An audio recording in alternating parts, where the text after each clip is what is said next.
Hello साथियों, भारतीय साक्ष्य अधिनियम 2023 की धारा 19 और यही धारा भारतीय साक्ष्य अधिनियम 1872 में धारा 21 में वर्णित थी।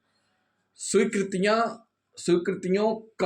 स्वीकृतियों का उन्हें करने वाले व्यक्तियों के विरुद्ध और उनके द्वारा या उनकी ओर से साबित किया जाना। स्वीकृति यानी कि जिसने स्वीकार किया है, चाहे वो कथन में हो या दस्तावेजी हो या किसी भी प्रकार से जिससे अनुमान इंगित किया जा सके। स्वीकृति के बारे में हम आपको पहले ही बता चुके हैं और बहुत अच्छे से हमने डिटेल करके बताया है कि स्वीकृति है क्या। तो जिन साथियों ने अभी तक हमारा पिछला वीडियो नहीं देखा है वो देख लें और साथ ही साथ हमारे चैनल को सब्सक्राइब करें और वीडियो को लास्ट तक जरूर देखें। स्वीकृतियों का उन्हें करने वाले व्यक्तियों के विरुद्ध और उनके द्वारा या उनकी ओर से साबित किया जाना, मतलब जो स्वीकृति कर रहा है उसके विरुद्ध और उनके द्वारा उनकी ओर से कैसे साबित किया जाएगा, ये चीज है। स्वीकृति करने वाले के विरुद्ध साक्ष्य। स्वीकृति स्वीकारकर्ता के विरुद्ध साक्ष्य होती है, इसलिए उसी के खिलाफ साबित की जा सकती है। जो स्वीकृति है वह स्वीकारकर्ता के खिलाफ क्या होती है? साक्ष्य होती है, इसलिए उसी के खिलाफ साबित की जा सकती है। किसी भी व्यक्ति को यह स्वतंत्रता नहीं दी जा सकती है कि वह अपने हित में अपने कथनों द्वारा साक्ष्य बना ले। क्या नहीं दी जा सकती? कि अपने हित में अपने कथनों द्वारा साक्ष्य बना ले। इसलिए सिद्धांत यह बनाया गया है कि किसी भी जीवित व्यक्ति के कथन सुसंगत नहीं होते जब तक कि उसके हित के विरुद्ध ना हो। सिद्धांत क्या बना है कि किसी भी जीवित व्यक्ति के कथन सुसंगत नहीं होते हैं जब तक कि उसके हित विरुद्ध ना हो। उदाहरण के लिए ए और बी दो व्यक्ति हैं। ये कहता है, ए के द्वारा कहा जा रहा है ये जो दस्तावेज है ये असली है। ए का कथन क्या है कि ये दस्तावेज असली है, यानी कि ए की स्वीकृति क्या हो गई कि दस्तावेज असली है। बी कहता है ये दस्तावेज कूट रचित यानी फर्जी है, फ्रॉड है, फोर्जरी है। तो बी का यहां पे एक्सेप्टेंस क्या हुआ कि कूट रचित है दस्तावेज। ए ने स्वीकार किया है कि दस्तावेज असली है, ऐसे में बी साबित कर सकता है कि दस्तावेज नकली है। तो अगर बी ने साबित कर दिया तो ए की स्वीकृति उसके खिलाफ साबित मानी जाएगी। अगर ये कहता है कि जो दस्तावेज है असली है और बी ने साबित कर दिया सबूतों के आधार पर कि जो असली बोल रहे हो असली नहीं है भैया, नकली है, तो किसके खिलाफ हो जाएगा ये कथन? ए के खिलाफ ही साबित हो जाएगा। तो ए की जो स्वीकृति है उसके खिलाफ साबित मानी जाएगी। इसी प्रकार बी ने कूट रचित दस्तावेज कहा है। अब अगर ए असली साबित कर देता है, मतलब बी कह रहा है ये जो दस्तावेज हैं ये कूट रचित हैं और ए ने साबित कर दिया कि कूट रचित नहीं है, असली हैं, तो जहां बी ने कथन किया था कि कूट रचित हैं तो वो वहां पर उसके खिलाफ साबित माना जाएगा कि आपके खिलाफ ये सबूत है, आपने झूठ बोला है, आपने गलत स्वीकृति की है।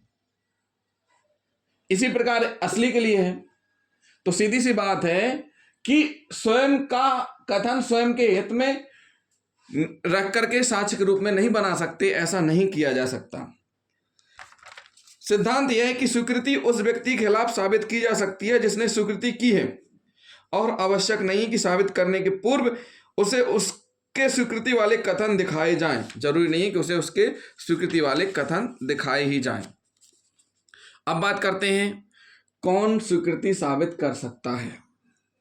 स्वीकृतियां किसी उस साक्षी द्वारा साबित की जा सकती हैं जिसने कि उसे सुना था और स्वीकारता को पेश करने की आवश्यकता वहां नहीं होती है। तो यही रहता है स्वीकृतियों का सबूत कैसे होता है। स्वीकृतियां उस साक्षी द्वारा साबित की जा सकती हैं जिसने उन्हें सुना था। और साथ ही साथ लेकिन कुछ अपवाद भी हैं। अब क्या बोला गया है कि यहां कह रहे हैं कि किसी भी व्यक्ति को यह स्वतंत्रता नहीं है कि अपने हित में अपने कथनों को साक्ष्य बना ले, लेकिन हर चीज का अपवाद होता है। अब हम कुछ अपवाद बताएंगे कि कौन कौन से ऐसे अपवाद हैं जहां पर ये कंडीशंस लागू नहीं होती है। स्वीकृतिकर्ता द्वारा जो स्वीकार कर रहा है द्वारा स्वीकृति का सबूत कब स्वीकृतियां उसके कर्ता द्वारा अपने पक्ष में प्रयोग की जा सकती है, मतलब कब कब प्रयोग की जाती हैं अपने पक्ष में। अभी क्या है कि आप अपने पक्ष में नहीं कर सकते, लेकिन कुछ कंडीशंस हैं, कुछ अपवाद हैं।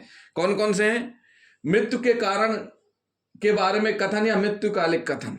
एक ऐसे व्यक्ति के कथन जिसकी मृत्यु होने वाली है और कथन के बाद उसकी मृत्यु हो जाती है तो उसने जो कथन किया है उसको साक्ष्य के रूप में माना जाता है। मन या शरीर की दशा मतलब पीड़ित व्यक्ति अगर पीड़ा के समय कोई कथन कर रहा है तो वो पीड़ा के समय झूठ नहीं बोलेगा, ये उसकी दशा पे रहता है कि पीड़ित दशा में असत्य कथन करने की संभावना अति न्यून होती है। पीड़ित दशा में किसी भी व्यक्ति को झूठे कथन करने की फुर्सत नहीं होती है।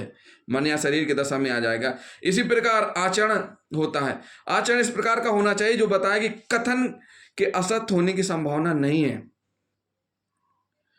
वास्तव में पीड़ित व्यक्ति का आचरण उस व्यक्ति से भिन्न होता है जो पीड़ा का खाली नाटक कर रहा हो। वास्तव में जिसको पीड़ा हो रही है ना, उस व्यक्ति से भिन्न होता है जो नाटक करता है। साथ होने वाले आचरण मन या शरीर की दशा को कथन से भी ज्यादा सही रूप से दर्शाता है। झूठी बात दिमाग में लाना बहुत आसान होती है, परंतु पीड़ा का झूठा नाटक करना बहुत ही कठिन होता है। समझ में आया साथियों? इस दशा में भी स्वीकार होती है। उदाहरण के लिए, का पर यह अपराध लगाया गया कि उसने चोरी का माल जानते हुए लिया। उसने यह साबित करने का प्रयास किया कि उसने उस माल को उसकी असली कीमत से कम बेचने से इनकार कर दिया था। का इन कथनों को साबित करता है कि यद्यपि वे स्वीकृति हैं क्योंकि वे उसके आचरण का स्पष्टीकरण है। तो ये एक उदाहरण हो गया। स्वीकृति के रूप में नहीं किंतु अन्यथा सुसंगत। अंतिम विवाद क्या है? कोई व्यक्ति अपने कथन साबित कर सकता है। क्या कर सकता है? कर सकता है, लेकिन किसी भी धारा के अंतर्गत सुसंगत तथ्य हो। कोई इसमें स्पष्ट किया गया है किसी व्यक्ति का कथन उसके विरोधी पक्ष द्वारा ही साक्ष्य के रूप में प्रयुक्त किया जा सकता है। कह रहे हैं किसी व्यक्ति का कथन उसके विरोधी पक्ष द्वारा ही साक्ष्य के रूप में प्रयोग किया जा सकता है। जैसे मामला चलता है, एक ने मारपीट की, एक पीड़ित है। पीड़ित का बयान जब चार्जशीट पुटअप होगी तो आरोपी को पूरी चार्जशीट मिलेगी, उसमें उसको पीड़ित का बयान भी मिलेगा, तो उस आधार पर वह प्रयोग कर सकता है। किसी व्यक्ति का कथन उसके विरोधी पक्ष द्वारा ही साक्ष्य के रूप में प्रयोग किया जा सकता है। वह व्यक्ति स्वयं अपने द्वारा कहे गए कथन का प्रयोग साक्ष्य में इस प्रकार नहीं कर सकता, क्योंकि हो सकता है कि कोई व्यक्ति अपने पक्ष में ऐसा कथन करे जो कि गलत हो और फिर उस कथन का प्रयोग अपने वाद की पुष्टि में करे। यदि ऐसी अनुमति दे दी जाती है तो कोई व्यक्ति कोई गलत स्वीकृति करके उसको बाद में अपने मुकदमे में साक्ष्य के रूप में प्रयोग करने के लिए स्वतंत्र हो सकता है, यानी जानबूझ के कर दे फिर वो कर सकता है। लेकिन क्या कहा गया है कि एक व्यक्ति कुछ चीजें ऐसी हैं जो कहती हैं कि अन्यथा सुसंगत के बारे में। कैसे? मान के चलिए, उदाहरण से हम समझाते हैं। जहां एक सड़क दुर्घटना के तुरंत बाद एक व्यक्ति दौड़ा आया और जख्मी व्यक्ति ने उसे दुर्घटना का कारण बताया। यह कथन पीड़ित व्यक्ति द्वारा या उसकी ओर से साबित किया जा सकता है क्योंकि वह दुर्घटना का भाग है। एक व्यक्ति या उसकी ओर ऐसे कथन साबित किए जा सकते हैं जो कि आचरण साक्ष्य अधिनियम की धारा आचरण में जो वर्णित है के साथ घटित होते हैं, किसी घटना का स्पष्टीकरण करते हैं, ऐसे व्यक्ति का आचरण प्रभावित करते हैं जिसका आचरण सुसंगत है। अगर कोई व्यक्ति जख्मी दशा में सड़क पर भागता हुआ देखा जाए और साथ साथ जख्म पहुंचाने वाले का नाम भी चिल्लाता रहे तो वह अपना यह कथन साबित कर सकता है। जहां का ने खा से कहा तुमने मेरे रुपए वापस नहीं किए, और अगर खा चुपचाप वहां से चला गया, वहां का अपने इस कथन को साबित कर सकता है क्योंकि इससे ऐसे व्यक्ति का आचरण प्रभावित हुआ है। क्या हुआ? इससे ऐसे व्यक्ति का आचरण प्रभावित हुआ है।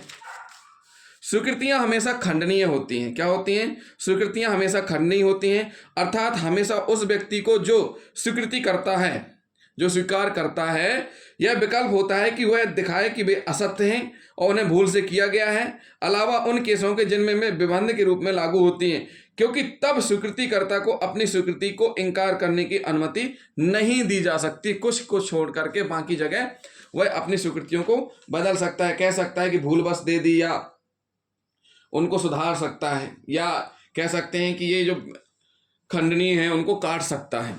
तो साथियों, ये हुआ भारतीय साक्ष्य अधिनियम की धारा 19, स्वीकृतियों का उन्हें करने वाले व्यक्तियों के विरुद्ध और उनके द्वारा उनकी ओर से साबित किया जाना। तो जिन साथियों ने अभी तक हमारा चैनल सब्सक्राइब नहीं किया है तो हमारे चैनल को सब्सक्राइब जरूर कर लें और वीडियो को लाइक और शेयर करना ना भूलें, साथ ही साथ कमेंट भी करें। थैंक यू दोस्तों।